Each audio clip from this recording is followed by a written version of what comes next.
ouvintes! Oi, gente! Eu sou o Zé Luiz, locutor, apresentador e jornalista. Oi, gente! Eu sou Bebé Salvego, cantora e compositora, e você está aqui no Tom com a gente. Começando. Sejam bem-vindos ao nosso programa de Seu Artista Favorito. A gente fala sobre os bastidores de tudo da música brasileira, queridos. A nossa convidada de hoje, gente, é um problema pra gente apresentar, porque... Deixa eu virar risada. Ó, ela é a história da música brasileira, representante do Norte, deusa mística do carimbó, MPB, lambada, fado, por que não? Portanto que ela canta também. Eu tô falando desta mulher maravilhosa, Fafá de Belém!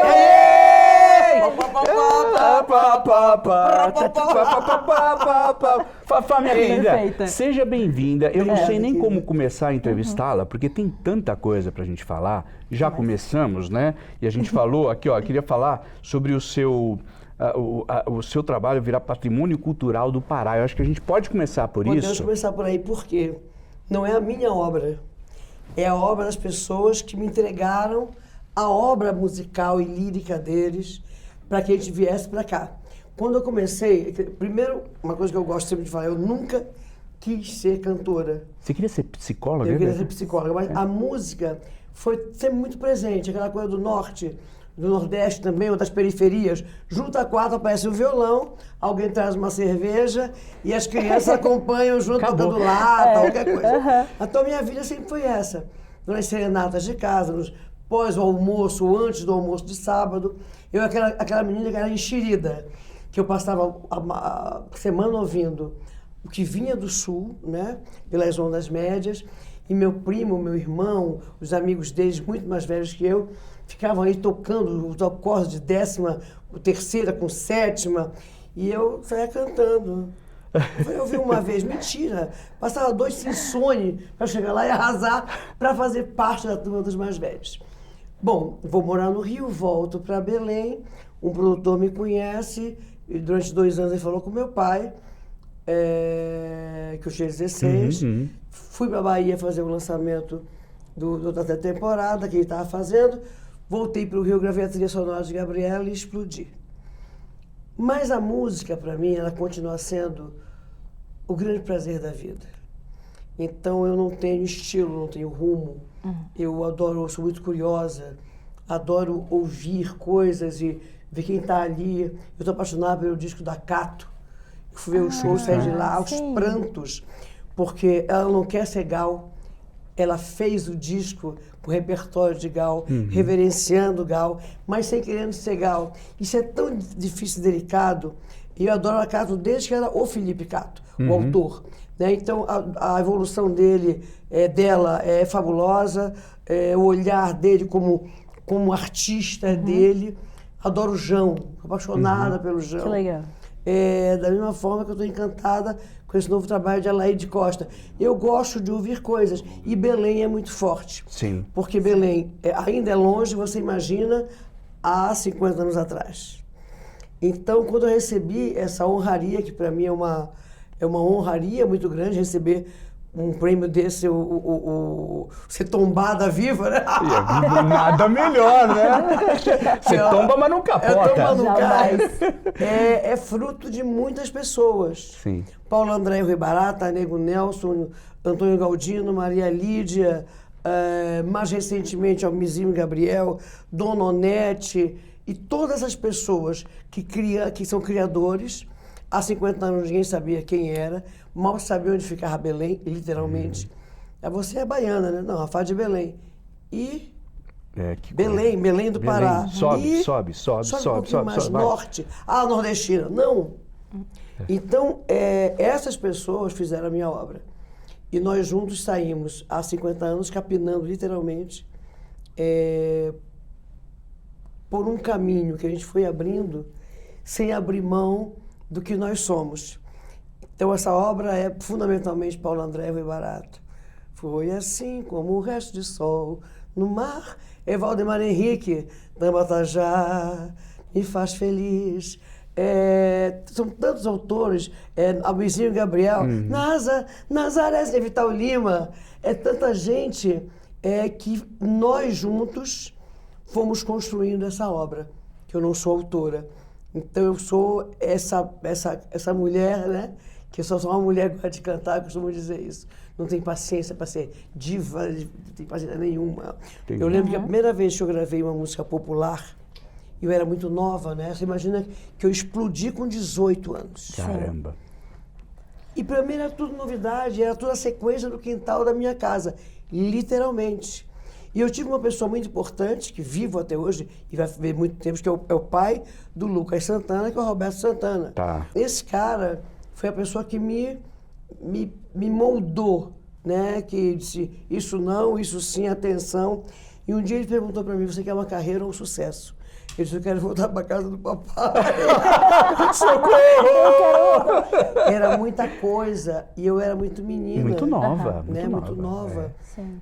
E aí ele me disse, Rafael, sucesso, porque tinha feito uma proposta que eu achei o máximo. Quero cantar as músicas, eu cantava na serenata. Ah, adoro. Ele falou, claro, você está incomodando. Então esse produtor quer o quê? Acabar com você. Mas Uau. eu adoro essas músicas. Sim, mas você trouxe uma obra da tua terra. E você traz tantos compositores de todo o Brasil, gaúchos, Mato Grosso, cearenses, pernambucanos, baianos, paraenses. Ninguém está fazendo isso. Isso é a tua verdade, que é você que escolhe o repertório. Eu não digo quem é quem. Você vai lá e a gente te ouve e você gosta daquilo. Então, sucesso, você pode fazer isso. As músicas você canta desde os 9 anos de idade. Mas não existirá o terceiro disco. Uau. Sim. Isso é um sucesso. Vão te espremer, você vai ficar super feliz. Você é uma menina. Eu já tenho 18, quase 19. Aí ele voltou e falou, você é uma menina. Você é uma menina. E ele disse, para isso, se você quiser esse caminho, eu te entrego na tua casa, que é o acordo que eu tenho com teu pai. E esse empresário vai te buscar e faz os acordos que eu fiz com teu pai. Imagina dizer isso para uma menina de 18 anos, dona do Rio de Janeiro naquela altura. Aí eu falei, e qual é a diferença de carreira? Aí ele disse, a carreira, você daqui a 40 anos vai olhar para trás, vai ter orgulho do que você construiu. Você vai ganhar musculatura, não era essa a palavra na altura, mas você vai ganhar força. Vai encorpar o trabalho. Para dizer não. Sim. Você vai engolir em seco. Você vai ser isolada muitas vezes, porque você gosta de gente, você não gosta de turma. As turmas que às vezes você quer entrar vão te isolar, porque você é um bicho solto.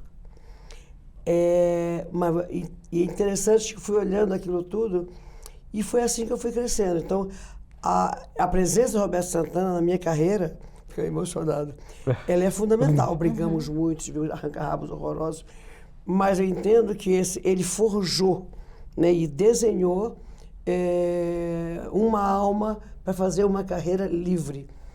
Então, quando eu gravei meu primeiro, eu acho que foi 83, porque eu sempre vendi disco e sempre os shows lotados. E aí eu estava dentro do carro e eu ouvia pela primeira vez Memórias, estava em Pernambuco. Vou recomeçar, vou tentar viver, vou tirar você da minha vida. De Leonel Sullivan, irmão de Michael Sullivan, de Leonardo Sullivan, irmão de Michael Sullivan, um grande cantor, um grande compositor também. Eu não conhecia Michael Sullivan, naquela altura conheci Leonardo primeiro. E aí eu falei, eu quero gravar essa música. E eu tive que trancar o produtor no banheiro. Eu e Lincoln Olivetti. Olha! Porque aquilo não está à altura de uma diva. E eu tentava entender o que eles viam em mim. Eu era só... Quer dizer, eu gosto de cantar, né? Era uma coisa despretensiosa, você fazia o que você gostava. E viver, para mim, é cantar e ser feliz. Nunca segui o caminho do marketing, nunca, aliás, pelo contrário, né? Quando eu gravei no Vem de Lágrimas, queriam tirar os meninos, porque sertanejo não tocava. Sertanejo não tocava a partir das 6 da manhã. E eu estava fazendo uma feira agropecuária e vi Estãozinho Choró.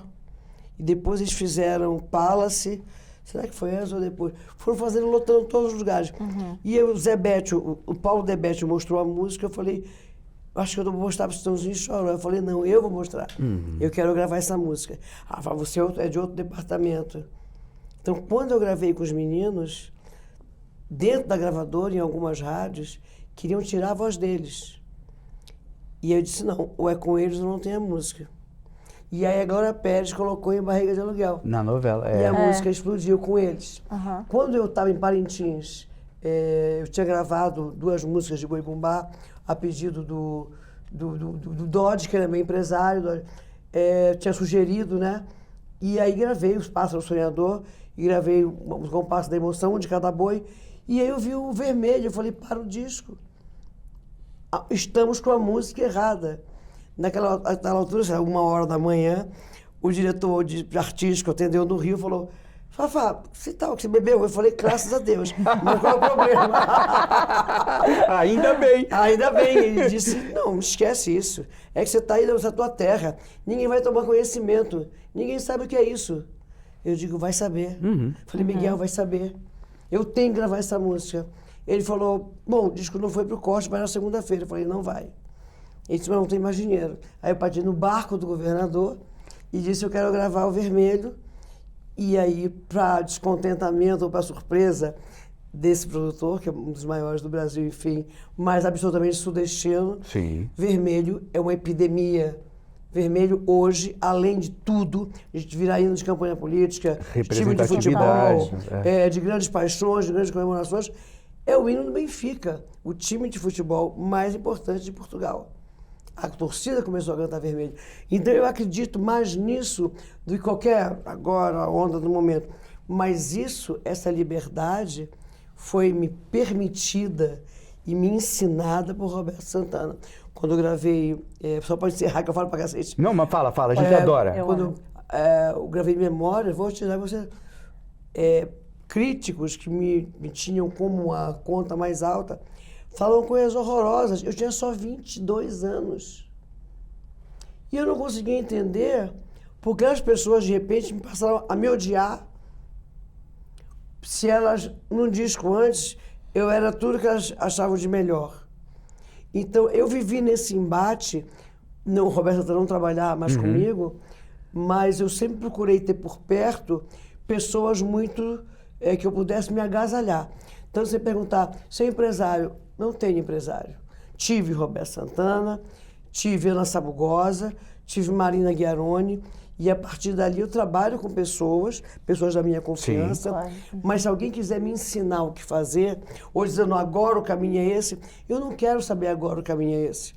É muito engraçado porque talvez essa minha postura meio anárquica, meio não, né? Meio anárquica, me junta muito mais a pessoas mais jovens. Pessoal do rock and roll, a gente mais largada do que, principalmente no momento onde muitos falam em celebridades, não sei o quê. Eu acho essa peça horrorosa.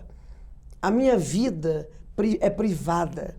As minhas festas são na minha casa. A minha mídia social é para falar uma coisa aqui, outra ali, e falar do meu trabalho. Mas nunca na vida eu mostrei um namorado. O seu Raul, que é o pai da minha filha. Eu nunca chamei para participar desses dois de casamento ou separação. É uma coisa que eu aprendi na minha casa. Então, essa minha vida, que é minha vida agitada, que já não sei.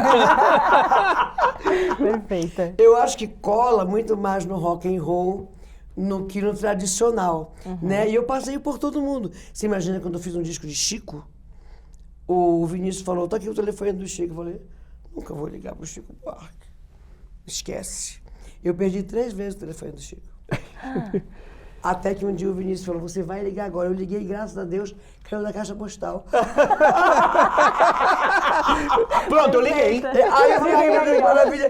Aí desci do carro, né? E entrei e falei, graças a Deus, desci da caixa postal. Oi, Chico. E eu boto o telefone naquela coisa da esteira do aeroporto. Toco o telefone, eu atendo, alô, falou, Fafá, é Chico, peraí. Aí passou, peraí que tá passando no grupo. Oi, que Chico. Ele falou, Buarque. Oi. Fafá, tudo bem? Eu disse, não, vou falar uma coisa horrível. Eu preciso do calmante excitante por causa de gin. Ah, coisa horrorosa! Aí ele falou, você tá brincando? Eu falei, não, só falo, porque você é muito grande pra mim. Eu não posso, eu não acho normal eu falar com o Chico, meu primeiro grande ídolo. Né? Quando na primeira mesada eu comprei o primeiro disco do Chico. Aquele que rindo de sério. Então a vida, e talvez essa minha espontaneidade, me dá esses caminhos livres. E fico muito feliz de hoje, com 68 anos, fazendo 50 anos de carreira no princípio do ano que vem, eu olhar para trás e ter percorrido tantos caminhos, inclusive o rock and roll. O rock and roll. Com certeza. É isso, porque assim, né, a gente, o artista, seja ele músico, ator, não só no Brasil, mas principalmente aqui, a gente vai colocando em caixinhas, né? Não, Exatamente. você não pode, Segmentando. Fafá, você canta carimbó, você não pode cantar MPB, você não pode ir pro fado, e nem ver. E quando a Fafá fala de rock and roll, você que tá vendo a gente, entra no YouTube e digita lá, Fafá de Belém Ocus canta Pocus. Ocus Pocus do Focus, que é uma banda holandesa dos anos 70. E eu pensei que fosse uma brincadeira. Não, é ela mesma a banda na abertura do show. Exatamente. Né? Tem um lado heavy metal que você precisa... Total, esse você não foi total. ainda, né? Vem O meu álbum. produtor, que está comigo há 32 anos, começou a trabalhar comigo com 16. Ele toca bateria numa banda de hardcore. Tá. Ele toca... ele é do... Eu já vou lembrar o nome. É uma mulher, tem uma voz poderosíssima, já abriu para Scorpio, enfim. E eu, Fabinho, que é o meu tudo, e eu acho que ele só me aguenta há 32 anos porque ele sabe que eu sou heavy metal. E ele também, eu posso cantar, acabar de cantar uma bossa nova, mas eu sou rock and roll. E aí quando veio, eu vi quando o André Midani estava fazendo um projeto inusitado, eu liguei para o André. O André foi que é o meu primeiro patrão, né? Sim, Primeira gravadora.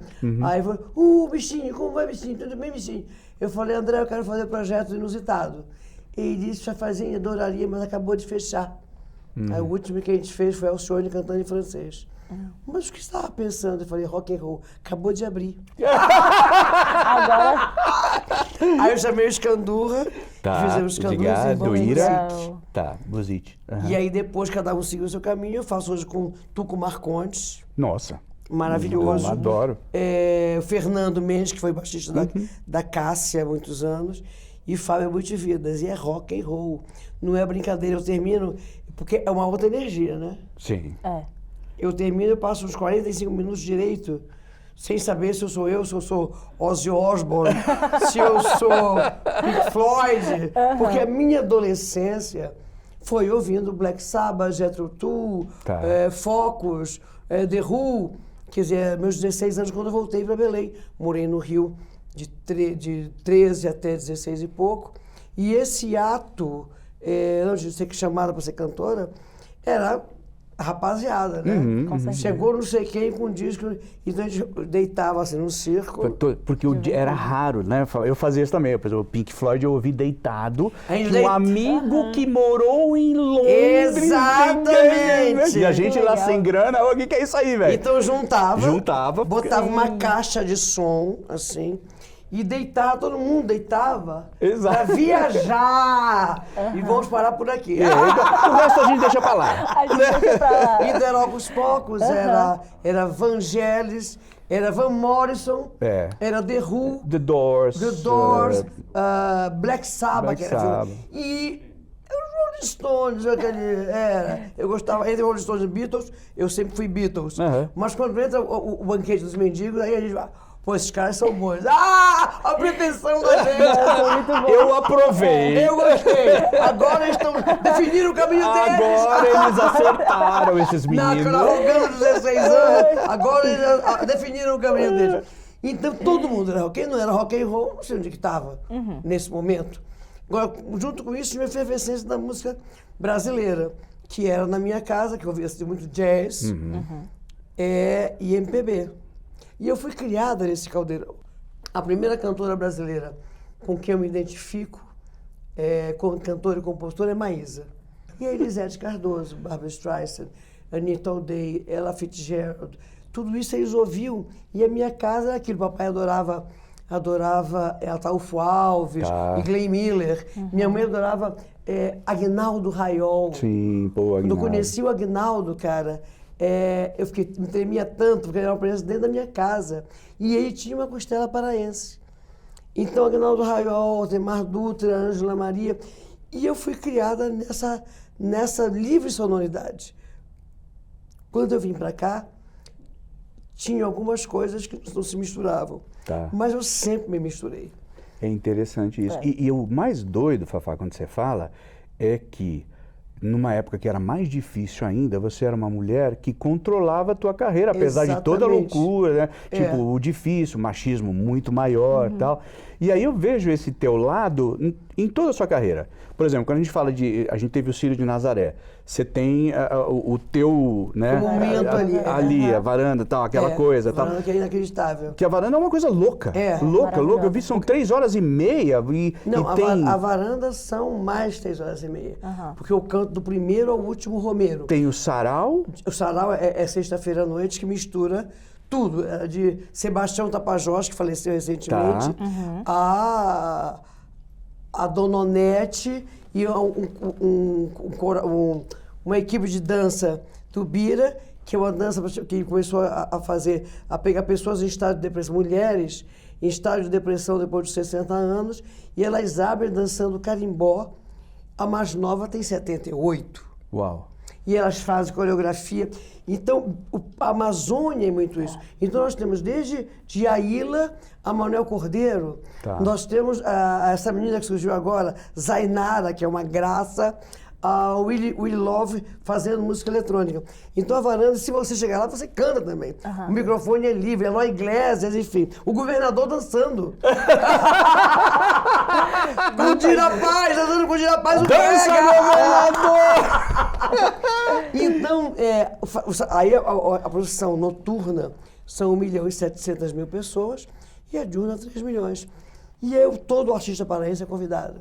E aquele microfone vai ali, porque eu comando a procissão, eu mando água pro Romeiro. Então você tem ali Nani People, Paulo Vieira, Leandro Carnal, Cortella, você tem os cantores todos de Belém. E os convidados são pessoas, eu escolho pessoas que a procissão passa e se reconheça. Tá, entendi. Legal. Então esse ano tinha Lobianco, tinha Pedroca, Tá, Dira boa. sempre, Dira maravilhosa, Leona Cavalli, Letícia Colim. Ano passado era Rafa Kalimann, que é evangélica, e esse ano falou assim, dá pra ir de novo, que ela atendeu um pedido meu. Eu falei, venha! E isso é muito, né? Porque a varanda de Nazaré é uma coisa muito complexa, ao mesmo tempo ela é muito simples, porque ela junta fé, arte, música, pessoas, meio ambiente, Exatamente. né? Que você fala da A gente tem Amazônia. um fórum 2 dias antes. Isso, Um né? fórum que não é chapa branca, que o pau come, e eu adoro quando o pau come, porque agora está chegando a COP. Sim, e de repente COP30. a COP virou a Mata Generosa. Não é. Não é. Está uma disputa pela COP. E eu falei, gente, ou nós sabemos quem nós somos e damos aqui o comando da casa, aproveitamos esse holofote para dizer nós somos dessa forma, porque a COP vai só passar por aqui. Mas o holofote que ela traz é preciso ser focado na gente, no que a gente precisa, na gente retomar um espírito cabano de revolução. A cabanagem foi a primeira revolução que houve contra o Sudeste e a coroa portuguesa. E se manteve, era uma revolução que ela era transversal. Ela tinha os barões, ela tinha os cabanos que moravam em cabanas, ela tinha os pescadores, ela tinha os ribeirinhos, querendo que nós fôssemos reconhecidos como um povo, não depender do Rio de Janeiro e depender menos da coroa portuguesa. Embora com a coroa portuguesa nós entendêssemos melhor do que com o sudeste do Brasil, já àquela altura. Então, é isso que a gente está fustigando, né, e conversando. Então, tinha um coletivo de mulheres espetaculares, um coletivo de jovens, muito jovens. É muito grande. Meninas, meninos, trans, cada um com uma ideia exata do que... Mas não está no escopo limpo da COP. Entenderam?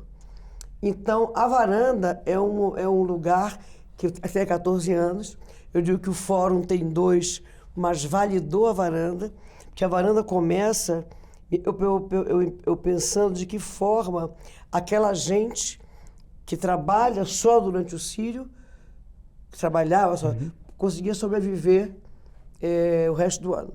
De que forma nós vamos receber pessoas de fora, sem qualquer escola de hotelaria. Então, o que as pessoas vão voltar depois do Círio? a nossa cultura vai para onde? A nossa culinária. Então, naquela altura, não existia a explosão da culinária paraense. O Pará não estava na moda.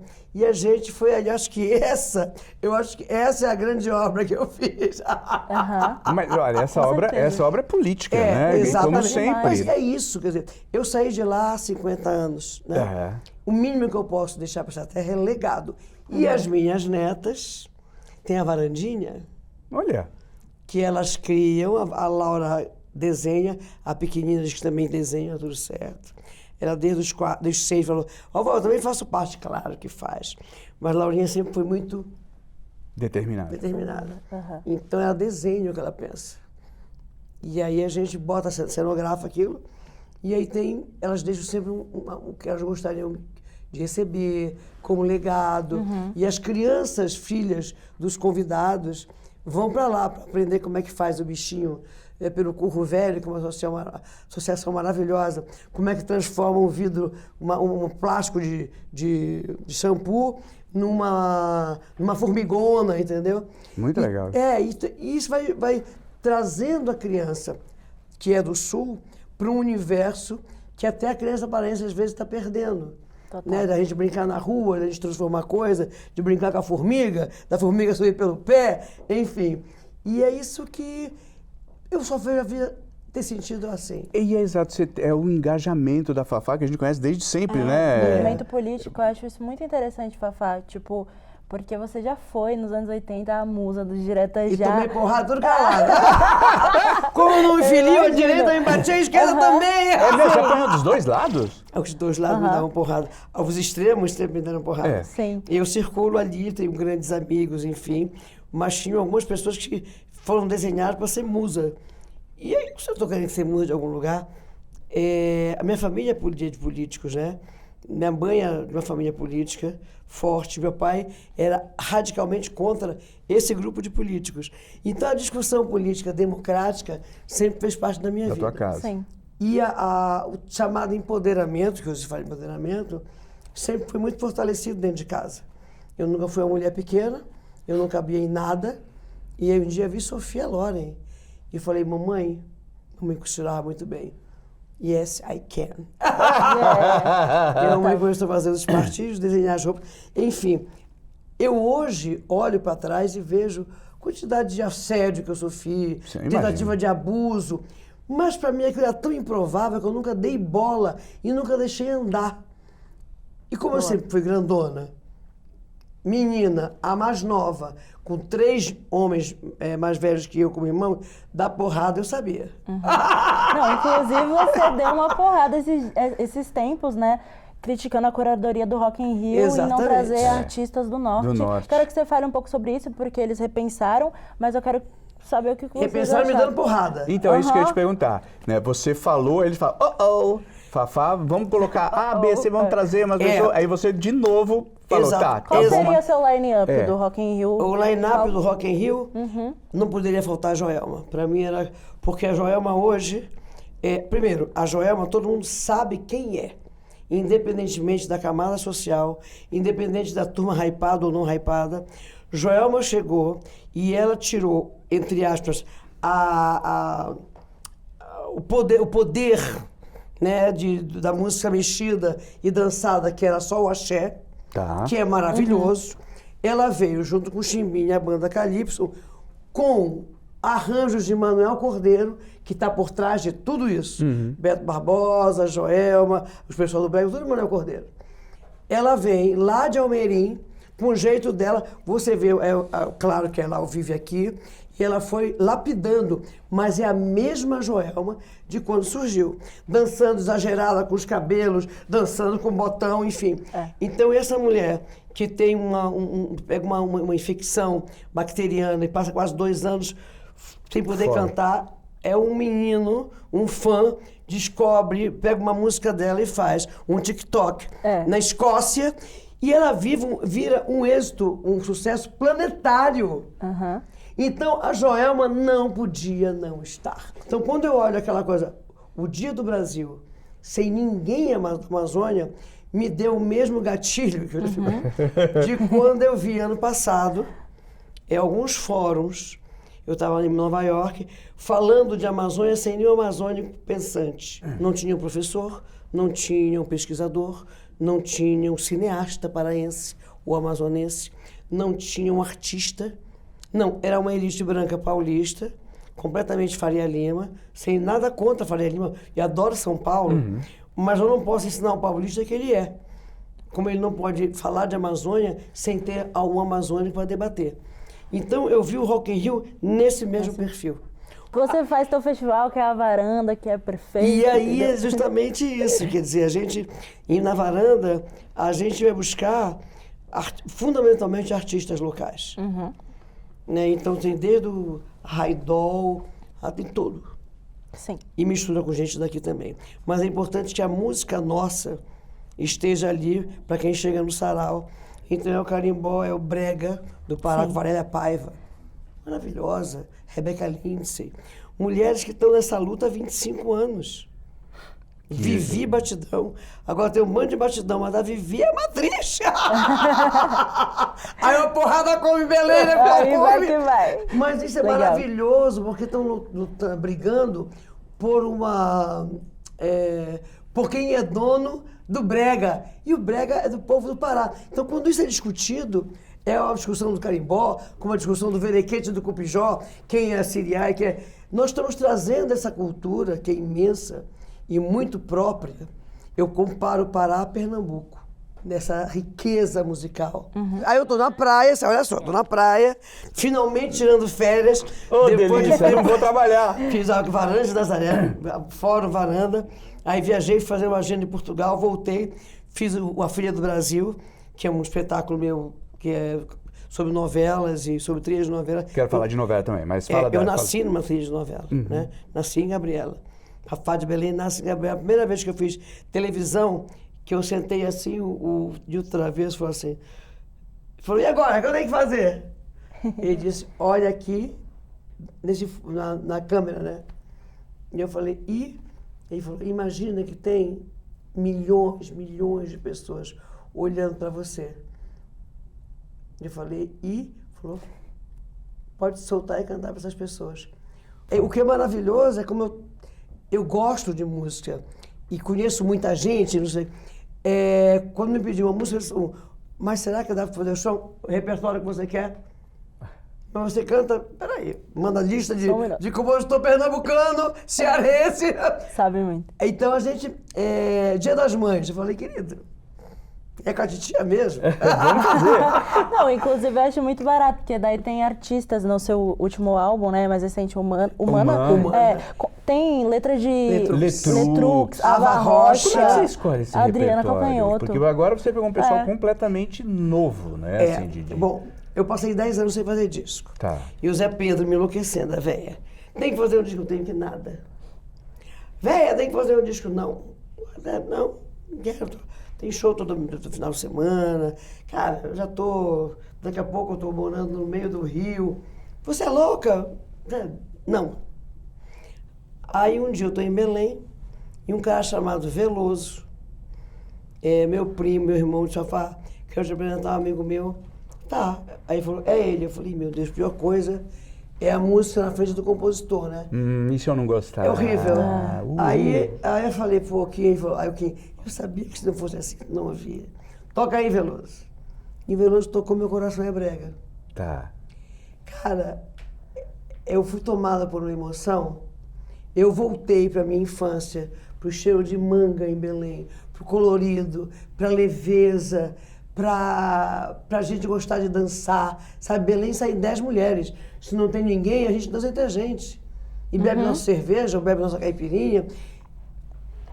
O paraense normal é esse. Aí tem as elites, tem os guetos, outra coisa. Mas você encontra todo mundo em todos os lugares. E aquilo veio o cheiro da mangueira. Eu tive uma crise de choro. E meu irmão falou, tá acontecendo Veloso. Eu falei, já. Grava pra mim. Nossa. Que incrível. E aí saí atrás de gravadora. Quando dizem Meu Coração é Brega, queriam um brega nos 80. Eu falei, já gravei tudo. Não, mas tem umas coisas, já foi. Não, você podia reeditar, já foi. Porque a minha vida é uma caminhada pra frente. Essa coisa de sentar no baú dizendo, porque eu não sabe que eu fui, eu sou. E esse ser é olhar para trás, olhar para frente, olhar para o lado e principalmente olhar para o que está por aí. É descobrir uma coisa, uma música de 100 anos ou um menino de 18, né? E eu estou sempre curiosa. Aí, tem um grande amigo que é o Valtinho Fragoso, que cada vez que ele vinha coisa, ele mandava para mim, para fazer isso a tua cara. Então me mandou o Johnny Hooker, volta. Bom, fui recebendo coisas. Aí eu falei, liguei, mas não me toquei, nenhuma gravadora queria. Aí liguei pro Zé Pedro, porque eu ia fazer 50 anos de carreira, 45 acho. Falei, véia, vem andar um pulo aqui. Ele falou, mas por que, véia? Eu disse, porque eu queria que você fizesse um disco de remix. E ele disse, por que um disco de remix? Eu vou fazer, acho que era 45 anos de carreira. Aí ele falou, peraí, véia, não vai dizer que vai comemorar 45 anos de carreira com um disco de remix. As gravadoras são outras coisas, eu não tenho paciência porque está acontecendo, eu não tenho nada a ver com o que está acontecendo na música hoje, eu continuo do mesmo jeito, não vou fazer aqueles teus projetos. Ele falou, tô indo para aí. Aí ele chegou, sentou e disse assim, véia, tu aceitaria fazer um disco pela Joia Moderna? Eu falei, claro. Aí eu falei, peraí, pode jogar no chão. Eu não quero, o velho sabe que a Joia Moderna é a minha gravadora que não tem grana. Eu falei, ué, sério, qual o problema, Zé? Ele falou, mas não é uma... Eu não sei como é que eu gravo. E ele falou, você tem alguma coisa aí? Eu falei, peraí. Aí abri minha caixinha. Aí primeiro saiu Meu Coração é Brega, ele caiu no chão mais uma vez. Depois Volta, do Johnny Hooker. Ele se rasgou inteiro e ele falou, para! Eu falei, eu penso que a sonoridade que eu quero são as guitarradas de Pará. Ele falou, peraí. Aí ele disse que enquanto eu fazia o macarrão, ele ligava para Manuel e Felipe Cordeiro. Felipe Cordeiro, que legal. Da segunda-feira, saiu no domingo. Segunda-feira os meninos foram lá para casa. Eu tenho lá em cima um lugar de ensaio, né? E aí começou. E aí eles mostrando coisa. E o Manuel trazendo coisa. O disco foi feito em 2 dias. Uau! Gente, tempo recorde. Do tamanho certo para o meu sorriso. Regravamos o Gosto da Vida do Pérez. Pérez Cavalcante, que foi feito assim. Eu estava dentro de um avião, na Eletra, a gente voltando do Rio, em 1900 na Coelha, 81, 2, 3 talvez. Podia fumar e beber. No avião? Naquele redondinho. Redondinho do avião. E aí entrou o Pérez, que eu conheci na Bahia em 75. Eu nunca mais tinha visto o Pérez, a gente começou a conversar e entrou um cara com uma bota até aqui de crocodilo. E eu falei para ele, o Exterminador do Pantanal. Ele teve um ataque de riso e aí ele fez uma música de Contra o Exterminador do Pantanal. Gravei no disco Essencial. E aí a gente retomou agora. Então em 2 dias estava pronto, em 4 dias o disco estava ok, mixado, não sei o quê. E aí explodiu. E eu volto pro mainstream, que eu achei que eu não tinha mais espaço. Então era Faustão, Raul Gil, o querido Raul Gil, Eliana, programa Silvio Santos, todas as pessoas que foram fundamentais na minha vida e na minha carreira. Porque eu nunca dependi de gravadora, mas sempre dependi de pessoas. Amigas e queridas que iam me buscar. Quando eu entrar na geradora da gravadora, elas iam me buscar. E essas pessoas, nesse momento, claro que eu cantando piano e voz, né, eu cantando de um repertório de Chico, super na agulha, eu não vou nem ligar para dizer, olha, gente, né, você saber o lugar das coisas. Com certeza. E aí o disco explodiu, Meu Coração é Brega virou um ícone, fizemos um espetáculo maravilhoso, e a gente faz 2015, 16, 2017, eu tô em Portugal, 17. E eu comecei a perceber, 17, 18, o mundo guinando para a direita. Sim. O disco foi de 2015, foi 16, 17, 18 em Portugal.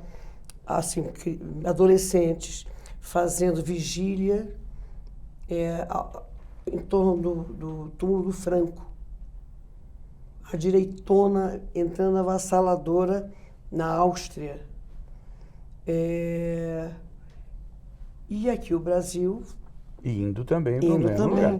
Mas eu percebi que não era só o Brasil. Essa acho que para mim foi a coisa mais complicada, que era um movimento, entendeu?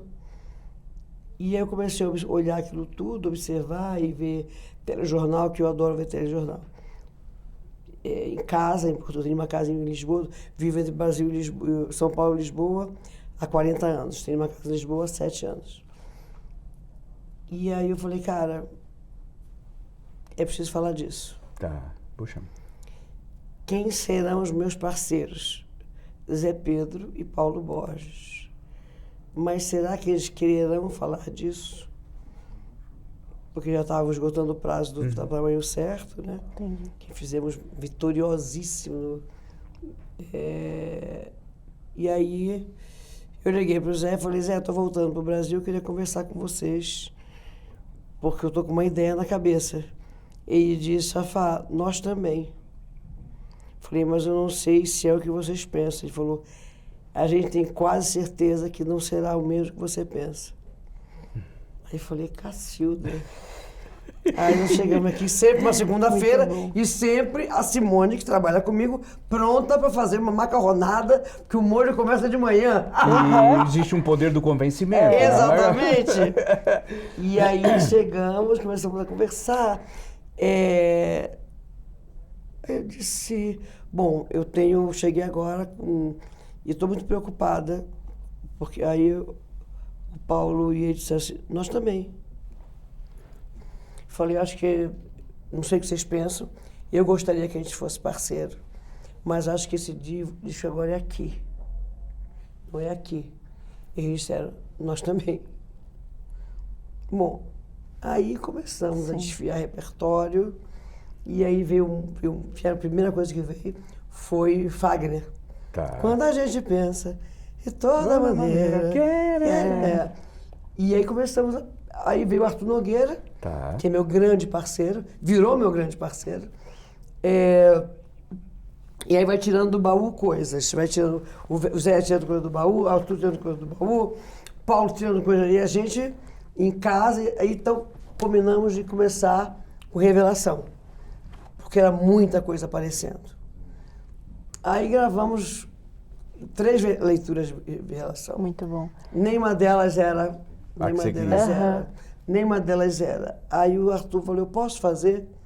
Eu falei, ué, faz. O Zé Pedro acha muito engraçado, porque ele diz que às vezes eu tenho que fazer alguma coisa, né? E aí diz assim, mas tem que botar a voz. Espera aí que eu espero, o Uber espera na porta. Ô, Fafá, deixa eu te perguntar uma coisa. A gente dá um passeio pela sua história. É difícil de falar tudo num tempo, né? Porque é trilha de novela. Mas o Humana foi o disco mais revolucionário que eu fiz. E agora o teu Humanas, né? O Humana foi o disco dos mais difíceis. Como no segundo disco, eu entrava no estúdio e não conseguia achar a voz. Tá. Okay. Porque era... como é que você vai cantar uma calcanhoto? Eu via uma música completamente oriental. Tinha que ter aquela coisa do samurai. E o meu coração é brega. O anterior, Tamanho Certo do Meu Sorriso, eu canto batendo bola. Mas na hora de botar a voz no Humana, e aí o Arthur foi brilhante, porque ele achou músicos, achou o som sujo, que ele falou, o Zé Pedro falou assim, o Arthur fez uma leitura do Revelação que eu acho que pode ser legal. Eu falei, onde ele está? Está no estúdio, sei lá, Perdizes. Eu falei, eu tenho um jantar, eu passo lá. Aí eu entrei, falei, vou botar voz. Botei voz e falei, eu acho que tá certo, fui embora. No meio do jantar me ligou a véia, filha da... Ele pode trabalhar em cima dessa voz guia? Ele falou, vai, já tá mixando já. Tá, pô. Cantar pra mim é uma angústia, né? Fazer um espetáculo, eu adoeço, eu tremo, eu acho que não vai dar certo, eu não consigo comer nada no dia que eu faço show. Tá. Eu durmo, aqueço, tomo chá, volto a dormir. Mas o botar voz, quando é muito intenso, eu fico completamente desesperado. Então, o Zé Pedro diz que eu entro e diz assim, hoje não vai dar, a voz guia, né? Canto e vou embora, e ele vai ficar voz guia. Quando você para e olha toda essa estrada que a gente conversou, né? Tudo isso, e você, que eu falei, você, desde sempre, estando à frente do seu trabalho, apesar de toda a ajuda que você teve, qual é o teu maior orgulho, Fafá? A minha liberdade. Perfeito. A liberdade de dizer, de às vezes em pânico, morrendo de medo, dizer, é por aqui que eu quero ir. Uhum. Esse é o meu grande orgulho. Que eu acho que esse é o grande legado, acho, não tenho certeza, da gente se reconhecer, né? E a gente leva muito tempo para ter essa coragem de se reconhecer e exigir que se reconheça. Então, quando essa coisa da COP toda começaram a aparecer coisas e coisas, eu olhei. Eu disse, eu vou desenhar uma coisa que não tem nada a ver com isso. Quem são meus parceiros? São os artistas do Pará. É lembrar quem foi Valdemar Henrique, Paulo André, Rui Barata, é falar de Milton Ratum, de Márcio de Souza, grandes intelectuais, é falar de Dalcídio Jurandir, porque de repente nessa coisa de COP, onde a gente tem que se reconhecer, está tudo vindo de fora pronto. Você imagina que esse palco que é a Vitória Regia, não tenho nada contra o Rock in Rio, mas esse palco que é a Vitória Regia, que foi usado no lago, no estado do Amazonas, obviamente ele foi fundeado. Então dizerem que vão fazer um palco, que é a Vitória Regia, fundeado num braço do rio Amazonas, em frente a Belém, na Baía do Guajará, onde a correnteza é gigantesca, onde as águas, o vento não tem cabelo, né? O mar não tem cabelo e o vento não tem mulher. Uhum. Eu fico olhando, eu acho muito pretensioso. Quando nós temos ali uma pujança, como nós temos nossas praças, temos nossos autores, nossos coretos, nossos fazedores. Então eu preferi recolher. Engraçado que eu tive uma conversa com o governador, que eu conheço desde que tem 3 anos de idade. E comecei a sair de coisas com ele. Eu disse, olha, eu sei que tem as coisas de Estado, não vou me meter, nem sou eu para me meter em coisas e tal. Mas eu tenho um pensamento em relação a sair de coisas. Aí ele falou, Sei. Disse, porque eu acho que justamente essa liberdade e essa independência foi a mesma que na campanha das diretas e depois na hora de apoiar Tancredo, foi uma decisão solitária, sem filiação partidária e sem nenhum tipo de negociação. Uhum. No começo da Candelária não me convidaram. Uhum. Eu tinha feito já quase toda a campanha das diretas, pagando o meu bolso. Eu comprava minha pomba e ia. Na Candelária... A pomba que você soltava, você comprava? Eu comprava aqui no Mercado de Pinheiro, lote 32. Gente, essa foi melhor. Adorei. E eu levava a pombinha na caixinha, ela respirando. Então, quando eu cheguei no Rio, para o começo da Candelária, os taxistas, ei, Vazinha, achei que a gente achou que você não vinha. Eu falei, ué, mas e aí? Ele falou, não, já saíram vários ônibus de pessoas. Eu falei, tá, e todos os ônibus foram embora. Eu falei, mas não tem o táxi. Mas não pode andar. Eu falei, vambora. Eu dizia, oi, querido. E o guarda dizia, direita já, Vazinha. Eita, Fafá. E aí eu cheguei na porta daquela estrutura gigantesca do comício. Estava Dante de Oliveira sendo barrado. Uhum. Porque tinha cara de menino. Ele dizia que era o autor da emenda. Eu sou o cara da emenda. E aí o segurança dizia assim, pode voltar, cadê seu credenciamento? E eu falei, o que está acontecendo, Dante? Não estão deixando eu entrar. Eu falei, o que aconteceu? Esse cara está dizendo que é o autor da emenda, esse garoto. Eu falei, é brincadeira, ele é meu percussionista, vambora! Dante Oliveira, percussionista. Então é com essa mesma tranquilidade, leveza, liberdade, muito respeito à minha história, que eu digo que o meu melhor legado é a liberdade. É isso. É o que eu mais olho para trás, de dizer não, de ser cancelada 500 vezes. Você já viu as várias campanhas que fizeram pela Amazônia nos últimos 10 anos? Para nenhuma me chamaram. Nenhuma. Feita por escritórios de artistas, feita por instituições. Eu não estou em nenhuma delas, porque eu não faço acordo. No meio da pandemia, vinham fazer não sei o que, ia ter uma live não sei quem, e daqueles grupos, né, que todo mundo entrou em 200 grupos. Falei, não faço. Aí veio um garoto e falou assim, sempre soube história de direito. Eu falei, quantos anos você tem? 19, mas sou militante. Eu falei, então vai estudar a história do Brasil. Maravilhoso. É a pessoa que me acabou. Por quê? Eu digo, porque eu não acredito em ninguém que está nessa live. A única pessoa que eu acredito que nessa live chama-se Sting. Ele estará mesmo? Esse dinheiro vai para onde? Não, faz não sei quantas ONGs, eu falei, o dinheiro vai para onde? Ah, você é difícil. Eu falei, sou. Porque você está botando QR Code que o povo vai dar. Nas minhas lives todas eu não botei QR Code. Porque o primeiro a pagar no QR Code é o pobre, que não sabia se ele podia comprar leite no dia seguinte. Uhum. Então eles buscavam empresas, fazia vaquinha, entendeu? E assim é você, assim é a vida toda. Boa. Cara, eu acho ótimo. Eu proponho um brinde final com as nossas canecas de água. A liberdade, um brinde de água, a liberdade, a Fafá, aos artistas do Norte, os novos... Não, a liberdade é o talento. É o talento. Que às vezes eu olho e falo, talento, hein? Um brinde. Obrigada, gente, obrigada. Fafá, Obrigada, meu amor, Fafá. muito obrigado. Falei muito demais, diretor. Não, mas a gente fala, e você, no tom, tá? Segue aí a gente, segue a Fafá lá e vamos embora. Isso aí, tá? Exatamente, que esse episódio sirva de inspiração pra você. Saúde, liberdade, vamos nessa.